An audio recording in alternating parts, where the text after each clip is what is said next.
on peut maintenant se tourner à nouveau vers tes liens et garder le fil en associant tes parents. La base sur laquelle tu comptes t'appuyer à l'arbre de la connaissance du bien et du mal. Ensuite, le bien représenterait les membres sacrifiés, le bon grain, et le mal, ce sont les autres membres, l'ivraie, qui ne se soucient pas de la condition des sacrifiés. Exactement. Enfin, dans le mal, qui est aussi la mauvaise semence, on va y assimiler les liens traumatiques que tu as cités. Exactement. Et ces liens, sur le plan spirituel, ce seraient les démons, les entités qui se seraient inscrites dans votre arbre ou votre généalogie avec l'accord conscient de ton père par le pacte de la richesse. Très bien. Par rapport à tout ça, ma question est la suivante. En tant qu'hypersensible qui a été la porte d'entrée à ces liens, ces entités, comment tu changes ta condition ? Très bonne question, très bonne question. Et c'est bien, je trouve que tu as bien repris. En fait, tu es parti de l'arbre, tu as mis ce qu'il fallait mettre au bon endroit et tu as fait l'entonnoir en disant que oui, mon papa, lui, il a fait ce pacte conscient. Et rien que dans ta question, tu vois comment son pacte, c'est... En fait, ça se transmet ensuite dans la génération suivante qui sont ses enfants. Tu vois, c'est chouette. Déjà, pour en venir à ta question, mon côté hypersensible est selon moi le poids des douleurs de ma mère qui m'a été transmis. Okay. Tu te souviens un peu où j'avais fait le lien où une mère, lorsqu'elle est alcoolique, après, plus tard, l'enfant devient aussi alcoolique.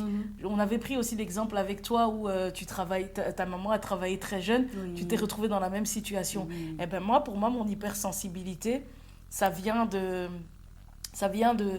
vu que j'avais expliqué que moi j'étais un enfant bien épanoui et tout ça et tout, mon hypersensibilité ne vient pas de moi. Ça vient aussi du poids de ma mère, qu'elle m'a transmis.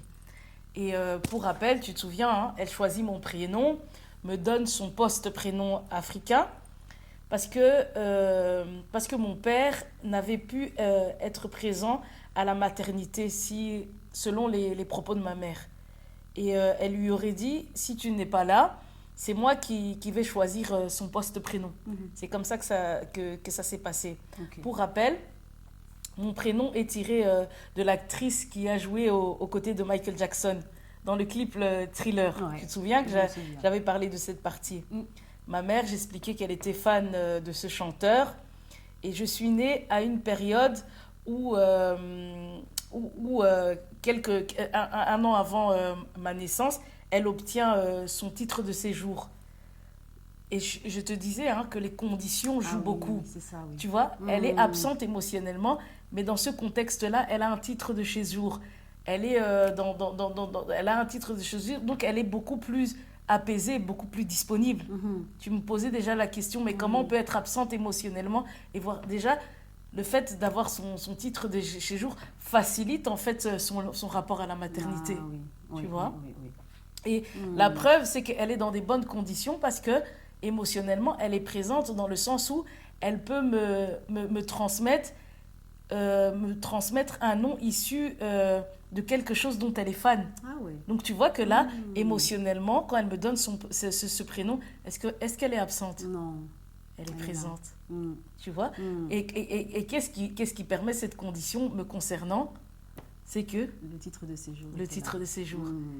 Comme j'expliquais par rapport à mes petits frères, quand mon père tombe économiquement, il est souvent présent. Mes petits frères, ils ont connu la violence.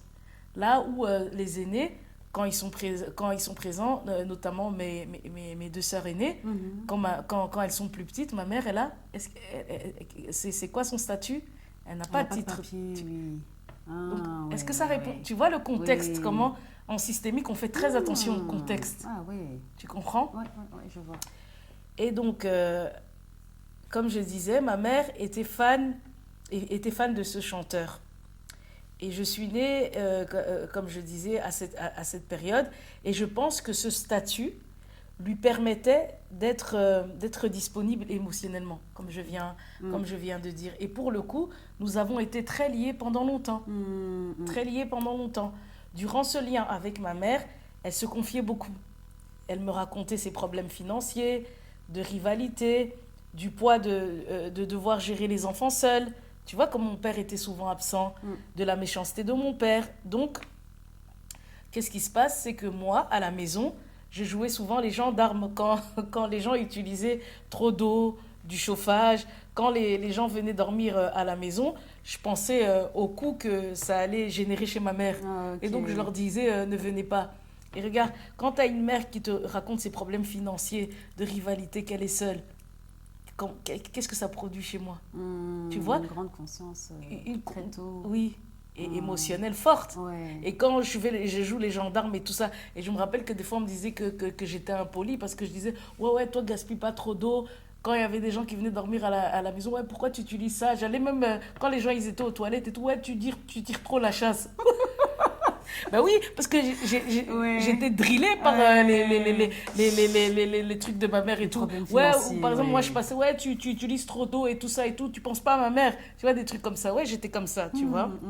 Donc, elle a créé mon hypersensibilité et le fait d'inscrire son identité en moi, en soi, ça a été mon plus grand thriller. Ah ouais. Oh, tu vois le jeu de mots. Oui, ah oui, ah oui. Tu vois, ça a été mon plus grand thriller. C'est principalement ces deux réalités qui m'ont enracinée dans cette généalogie, me définissant en partie comme morte. Ouais. Hein? Thriller, ça veut dire quoi? Les thrillers, tu vois, les thrillers, c'est par exemple, les ouvrages qui font peur. Un film, un thriller, c'est des trucs qui font peur. Ok. Ouais. Ah, oui, okay. Je cherchais la traduction parce que si c'est ton plus grand thriller, je dois savoir ce que ça veut dire thriller. Du coup. Ah, ok. Oui. Okay. Les thrillers, c'est les choses qui font peur. Et le clip, il fait peur en soi. C'est vrai. Tu vois? Ah ouais. Et donc, ma mère m'a également souvent reproché de prendre sa place, tu te souviens? Un conditionnement mental que je vais ici déconstruire au travers des différents rôles joués par tous les membres. Ok. Vous allez voir comment les répétitions peuvent permettre les transferts spirituels, physiques aussi en soi. Par exemple, si je prends ton identité et que je contracte des dettes, je m'achète une voiture, loue un appartement que je ne paye pas, pendant que toi, tu croules dans les dettes. Tu as des saisies de salaire et que ton moral en soi s'accentue au point de prendre des médicaments. Le système de crédit permet la fraude. C'est comme mon père, tu vois. C'est comme s'il a fait un crédit spirituel sur la richesse qui va ensuite mettre sa famille dans la dette par ses liens traumatiques. Oh, wow. Tu comprends? C'est bien dit ça. Tout ce qui se passe sur le physique, on peut le comprendre sur le plan spirituel. Parce qu'il a eu beaucoup d'argent. Nous, on n'a pas bénéficié de ça. On bénéficie de quoi? De tous ces problèmes. Ouais. Et donc, c'est comme si on lui a donné, en fait, le diable lui a donné un crédit parce qu'il savait qu'il allait récupérer sur la génération suivante. C'est un bel exemple, ça. Tu comprends, c'est quoi les liens transgénérationnels? Ça se base sur le crédit, tu vois? Ouais. Tu vois, le crédit, la dette et tout ça. Et c'est mais bêtement, quand par exemple, une dette n'est pas payée et que la personne meurt, qui paye après? La génération suivante, les enfants. Hein. Exactement. Ouais. On va chercher dans la descendance et tout ça. Et c'est une réalité spirituelle. Et c'est pour ça, en fait, qu'est-ce qui se passe? Une personne, quand elle va faire...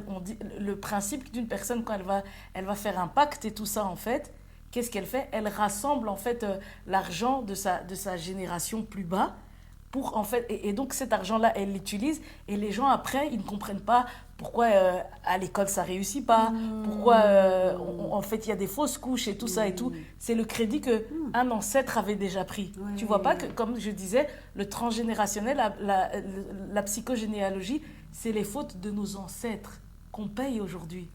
Et c'est pour ça qu'il faut faire comme l'aveugle, travailler sur soi comme ça, la gloire de Dieu peut se révéler et il nous sort de cet arbre. Parce qu'en fait on est dans depuis Adam et Ève, ce que la Bible essaye d'expliquer, c'est qu'on est dans une dette qui ne s'arrête pas. C'est ça. Tu vois? Je vois. Et pour l'usurpation d'identité, malgré les preuves que ce ne soit pas toi, tu vas prouver et tout ça et tout, la justice ne veut rien entendre, tu vois. Et toi, tu continues à t'endetter. Ben, il y a beaucoup il y a beaucoup de situations comme ça où des personnes sont interdites de crédit parce qu'on suppose qu'elle a déjà, tu vois, elle a déjà un bien elle n'arrive pas à payer. Et il y a des gens qui se suicident dans ce sens. Tu vois comment, du coup, sur le plan social et spirituel, mon bien-être dépend de ton mal-être. Tu vois encore bon grain, mauvais grain. Ouais. Parce que moi, j'utilise ton identité et toi, t'es pas bien. Exactement. Tu vois encore comment là... Et c'est aussi... J'ai pas été faire un pacte avec Satan, mais mon fonctionnement, c'est en soi un pacte. C'est ça. C'est ça. C'est vrai. Toi, tu croules dans les dettes. Moi, j'ai ma voiture, j'ai mon appartement à ton nom et je suis bien. Exactement. Tu vois. Ah, ouais. Le père abuseur par rapport à la fille. C'est pareil. Et moi, qui ai pris la responsabilité de mes parents en restant avec ma sœur dans ma relation due à mon hypersensibilité qui m'a été transmise par ma mère contre l'inceste contre l'inceste que mon frère a causé. Ouais. C'est lui qui a fait ce mal. Mais c'est moi qui porte la responsabilité. Tu vois les liens dans l'arbre, comment ça se fait? Je disais les enfants sacrifiés, les enfants trucs. Moi, je porte cette responsabilité par rapport à la personne qui l'a fait. Tu vois, j'ai pénalisé ma relation par rapport à un acte qu'il a causé. Tu vois comment on fonctionne ensemble dans l'arbre. Je vois. Et la chaîne, comment j'ai continué avec le mal-être de ma mère dans ma vie d'adulte en soi. Tu vois, une hypersensibilité qu'elle m'a créée par rapport à ses problèmes a été jusqu'au point où je porte la responsabilité de jouer la mère de substitution. Oui, ce que tu veux dire par là, c'est que si tu n'avais pas eu cette hypersensibilité, tu aurais pu le voir, mais ne pas... Tu aurais pu voir l'inceste, mais ne pas le prendre à un tel point que ça te détruise sacrifier ma vie relationnelle. C'est ça. Donc, si je ne prenais que mon identité de base, comme j'ai dit, je suis une petite fille sociable que tout le monde apprécie, tu vois. Je suis comblée d'affection et entre 16 jusqu'à mes 19 ans, Fabrice et moi, c'est fusionnel. Tu te souviens, je disais, les 4 premières années, on est bien. Et je pense que c'est moi qui étais dans la relation à ce moment-là. C'est moi, Cynthia, tu vois. Au moment où j'invite ma sœur à venir chez lui, je switch. C'est le transfert. J'endose son énergie négative, l'identité de ma mère. Tu vois, le fardeau de mes parents en soi. Parce que le fardeau de mes parents. Tu comprends que si j'avais été uniquement moi, et en soi, pour en revenir, j'endosse l'identité de ma mère, je dis les fardeaux de mes parents. Mais il faut savoir que à cette période-là, quand je prends ma sœur, mon père est déjà malade. Il a l'AVC. Et comment cet AVC aussi, ça a été créé? Parce que quand il apprend aussi que ma mère se met en couple, se remarie, il a aussi beaucoup nourri cette rivalité avec le mari de ma mère. C'était une obsession pour lui. Et donc, tu vois aussi comment, sur le plan sentimental aussi, il y a cette raison aussi a causé son AVC. Tu vois? Et je disais les liens traumatiques, dont la rivalité. Tu te rappelles, après, je t'ai dit, il y avait la rivalité entre les belles-mères, et puis la rivalité s'est retournée entre les hommes. Tu vois? Comment aussi les liens sont venus. Et il a eu un AVC. Et je pense que dans des situations comme ça, quand tu fais des pactes, tu ne dois pas avoir d'émotions. Et lui, il a laissé ses émotions parler. C'est son côté de polygamie où il se dit « toutes ces femmes m'appartiennent, personne ne peut me tromper ». Il se pensait dans une toute-puissance. Parce que je pense que à l'époque, là, on avait affaire à des femmes hyper soumises. Donc pour lui, c'était un choc. Je ne sais même pas si c'est une question d'amour, mais c'est une question où... on se croit indétrônable. Et surtout quand tu vois dans les dictateurs chez nous qui restent au pouvoir des 32 ans, des 40 ans, tu te dis pas en fait qu'on va te détrôner. Exactement. Et donc quand il est vraiment détrôné, ben l'AVC vient parce qu'on se pense tout puissant. C'est vrai. Tu vois. Et donc là même, la rivalité l'a détrôné, l'a amené dans sa condition de malade. Et donc pour revenir, tu comprends que si j'avais été uniquement moi, je ne souffrirais pas de ce vide affectif, vu que j'en avais affectif, car j'aurais géré les choses autrement. Autrement que de la manière dont ma mère m'a transmis sa sensibilité, tu vois. L'hypersensibilité a créé le vide et ma mère, avec tout ce qu'elle a vécu, a dû se vider pour continuer à avancer. Et elle s'est vidée sur qui? Sur toi. Hein. Sur moi. Tu vois. Et notre complicité émotionnelle, et qu'est-ce qui a permis ça? C'est grâce à la complicité émotionnelle qu'on avait, tu vois. Notre complicité émotionnelle a facilité l'échange, tu vois. Je comprends, oui. Hypersensible, les problèmes du quotidien au sein de la famille ont fait que je prenais tout à cœur, sans rien trier émotionnellement. Tu te rappelles que je disais que c'était important quand on avait nos différents compartiments de trier. Oui. Comme je dis souvent, la vie est une poubelle, il faut faire le tri. Ah. Tu vois? Ouais. Et moi, je n'étais pas dans ce fonctionnement-là. Comme je dis, aucun moment de méditation. Et quand, rappelle-toi, Fabrice revient d'Afrique, pour la première fois, je contribue à accentuer sa carence. Oui. Tu te souviens? À accentuer sa carence. Quand on choisit de rester ensemble, malgré les tentatives de la tante de nous séparer, tu te souviens? J'endose de plus en plus le rôle de ma mère. Et nous aurons notre aîné par rapport à toutes les détresses jamais réglées. Parce qu'il fait un enfant dans le but de garder un lien suite au choix de l'avoir quitté, tu te souviens? On avait quitté précipitamment l'appartement quand il revient après de chez sa mère. Quand il revient après de chez sa mère qui était au Congo, alors que il revoit ses parents après 18 ans. Et moi, je veux encore le quitter, tu vois. Et je m'installe chez lui par rapport au problème de ma sœur qui n'a pas été géré par mes parents, encore une fois, tu vois. À son retour, je lui apprends également que j'ai repris contact avec mon ex, tu te souviens? Oui, je me souviens. Avec qui j'envisageais de me remettre en relation, plus sa propre tante qui le critique à son insu, tu te rappelles? Et je lui dis que ta tante t'a critiqué.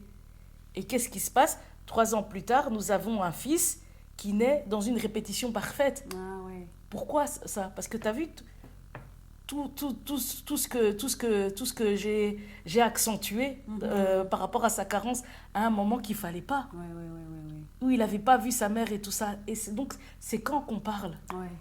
Et je peux parler, mais l'important, c'est de revenir et demander pardon. Mais entre ce moment-là et où je mets mes enfants, je ne demande pas pardon. Je n'ai pas conscience des blessures que j'ai causées sur lui. Et qu'est-ce qu'il fait? Mon fils naît à un moment où, 9 ans plus tard, il reproduit la même chose que son père a vécu. Il perd son père à un accident, là où lui-même a perdu son propre père à 9 ans lors d'un accident. Oui. Tu comprends pourquoi c'est important, en fait, la méditation? Oui, je vois. Tu vois? Et donc, comme je dis, on a affaire à une répétition parfaite. Les liens de famille ont pu se reproduire grâce à nos 2 états de fragilité émotionnelle, carence et vide. Oui, je vois. Fabrice qui retombe dans l'enfance, vu que, en fait, qu'est-ce qui s'est passé? Quand moi, je crée tout ça, il a de plus en plus envie de voir sa mère. Il a de plus en plus envie de revoir sa mère, de retourner régulièrement au Congo. Et moi qui m'enfonce dans l'identité de ma mère. Je n'ai fait que ça, en fait, au sein de ma relation. Et comme je disais, n'être jamais revenu sur le problème a tout simplement permis au lien d'avoir du pouvoir. Parce que ni Fabrice, ni Cynthia n'étaient au rendez-vous de leur relation. Ah oui. Ok. Et donc... pour changer ta condition de mort intérieure en condition de vivante, tu déconstruis les places de chacun de tes membres de famille, dont la tienne, et c'est un peu comme si tu remets les bonnes pièces de puzzle en place, alors qu'auparavant, les pièces du puzzle n'étaient pas à la bonne place. C'est ça que tu veux dire par là? En fait, oui. Bon, oui, je remets à chacun, oui. En fait, ouais, c'est comme ma condition. Oui, en fait, c'est vrai qu'on remet à chacun à sa place, parce que je dis, la cesse, c'est pas moi qui l'a causé, la responsabilité, c'est aux parents. Tu vois, je parle de la rivalité qui a causé ça, et en nommant les choses, c'est vrai que s'il n'y aurait pas eu la rivalité, mon père aurait été présent, tu vois, les choses auraient été différentes, tu vois. Je vois. Et peut-être que, voilà, ma soeur serait partie là où mon père était, chez ma belle-mère. Les choses auraient été différentes, tu vois. Oui. Ok. On ne sait pas, tu vois. Ok, je vois. Les émotions sont réellement des signatures spirituelles. C'est ça. Et en soi, on ne peut pas y échapper parce qu'ici, ta mère te dépose ses problèmes qui vont te façonner une identité émotionnelle hypersensible. Et Fabrice, qui retourne au pays à un moment où il se sent moins utile par rapport à tes études, et après que tu sois parti de chez lui. Il ne retourne pas dans ses origines pour de bonnes raisons, ni dans de bonnes circonstances. Exactement. Et les émotions non traitées, non travaillées, seraient l'instrument de contrôle qui maintient dans l'arbre de la connaissance du bien et du mal et qui permettent les répétitions, c'est ça? C'est tout à fait ça. Okay. Tout à fait. Et en fait, limite, on est... en fait, c'est comme si, avec tout ce que tu traduis, même ça me choque, tu vois. Comment, en fait, inconsciemment, on se rend criminel de notre propre destinée. Hein. C'est vrai. Tu vois. On se rend compte. Exactement. En soi, c'est les études plus la présence de ma sœur qui a une signification spirituelle non négligeable. Parce que les liens de famille à tous les deux vont donner une direction, une définition à mon foyer avec lui, nos enfants. Quand on finit par ne pas se séparer, qu'on se réinstalle ensemble et peu de temps après, on va se fiancer. Et ça, c'est la partie suivante d'ailleurs. Okay. La troisième et la dernière partie. Ok. À partir de là, jusque maintenant, quand on se fiancie et qu'on se remet ensemble, c'est les autorités de famille qui gardent le pouvoir que je défais progressivement maintenant, après postpartum, après sa mort, tu vois. Postmortem. Partum, c'est la dépression quand on vient d'accoucher. Ok. Et en devenant, je défais progressivement en devenant uniquement moi, par le fait de laisser l'identité de ma mère dans les différents liens qui me contrôlent, les entités familiales qui en soi me possèdent. Je parlais tout à l'heure du fait que la fille ne se sentait pas bien dans ses comportements. Dans le jargon spirituel, c'était une sorte de possession. Ces liens-là, ça nous possède aussi. Hein. C'est vrai. On ramène la possession toujours à les... Tu vois, comme dans l'exorcisme, à des gens qui sont tout ça. Mais la possession, c'est ça aussi. Hein. C'est le fait de ne pas être soi, en fait. Et d'être animé par les liens de famille. C'est une possession. C'est vrai. Et ce qui est étrange, c'est que quand je rencontre Fabrice, nous sommes très proches. Une amitié qui dure 1 an. Comme je dis, j'ai 16 ans. Et dès qu'on se met en couple, je réussis. À 17 ans, tu vois. Je sors du cycle de redoublement de ma 4e. Parce que j'ai doublé 2 fois ma 4e. Okay. À 17 ans, je me mets en couple. Et tu sais que je pense que c'est à 17 ans également que ma mère a rencontré mon père. Ah ouais. Les similitudes sont trop effrayantes, hein, tu vois. Et il y en a, tu remarques comment il y en a énormément. Et comment, tu vois, une identité joue beaucoup. Hein. Ah mais oui. Tu sais qu'en parlant d'identité, des fois, j'avais regardé une dame comme ça qui expliquait qu'au Cameroun, on avait changé certains noms de terres et tout ça pour enlever, en fait... on a changé certains noms de terres et on a donné des noms européens et tout pour enlever la force en fait de la terre. Et elle expliquait ça dans un de ses podcasts où je ne sais pas, enfin c'était pas trop quoi, je sais pas trop quoi, mais je suis tombée dessus par hasard. Et donc vraiment l'identité ça a une puissance, tu vois. La période où je sors du cycle de mon redoublement, c'est là que ma sœur refait surface après 5 ans sans nouvelles. Ah ouais. 5 ans sans nouvelles. C'est là qu'on va la chercher et qu'elle nous annonce l'abus. Et ce qui est bizarre, hein, ça fait 5 ans qu'on n'avait pas eu ces nouvelles, 5 ans sans nouvelles, et quand je la rencontre, je suis en 5e année. Ah ouais. Tu vois, je réussis mon année. Et je passe en 5e, tu vois. Et quand on la retrouve après 5 ans, elle annonce l'abus. Mon frère revient mon frère revient également, mais je pense à quelques mois avant elle, ou 1 an, tu vois. Quand quand je quitte de chez Fabrice avec ma sœur et qu'on va vivre chez une de mes amies, peu de temps après, ma sœur retourne à l'étranger avec son compagnon qui ne s'est jamais présenté à leur mariage coutumier. Tu te souviens? Ok, oui. Elle s'est remise avec. Tu trouves pas des choses étranges dans tout ce que je dis? Sinon, je peux continuer. Oui, vas-y, continue. Ok. Il faut que je sois séparée pour qu'elle retrouve son compagnon. Ok. Je sors du cycle de redoublement pour que l'on retrouve mon autre sœur qui va très mal et qui nous annonce son drame, l'abus. Ah ouais. Tu vois? Ouais. Les arbres, l'arbre, le bien et le mal. Ouais. C'est durant cette même période également que mon frère tombe en dépression pour finir enfermé dans la maladie mentale. Tu vois? La révélation de l'inceste par ma mère, son remariage avec un époux qui s'installe au même endroit où mon père a vécu. Ok. Tu vois? Ça, c'est tout ça qui a provoqué aussi le mal-être de mon frère. Tu vois? Mon frère malade est proche de finir sa formation, de décrocher son CDI, avec à côté mon autre frère aîné qui revient de l'étranger, marié avec 2 enfants. Ok. Tu vois comment je joue Ouais. arbre, connaissance, bien mal? Ouais, je vois. Il y a un lien très négatif entre les aînés et mon frère et moi, Oui. qui venons juste après. Mon frère et moi, on est les enfants du milieu, Ok. que j'appellerais ici le bon grain, les sacrifiés, Ouais. les boucs. Ouais, les boucs. Ma loyauté invisible envers ma mère fait que je développe une sensibilité qui me met dans des rapports étranges avec les aînés. Tu vois? Oui. Je vois. réussis en 5e, on la retrouve. Ouais. Tu vois? On dirait que quand j'étais dans mes redoublements, tu vois, est-ce que si je redoublais, est-ce qu'on allait la retrouver? Ah ouais. Tu trouves pas ça bizarre? Ah ouais. Donc, je quitte de chez Fabrice. Elle peut retourner avec le gars qui ne s'est pas présenté à la dot. Ouais. Ok, je continue.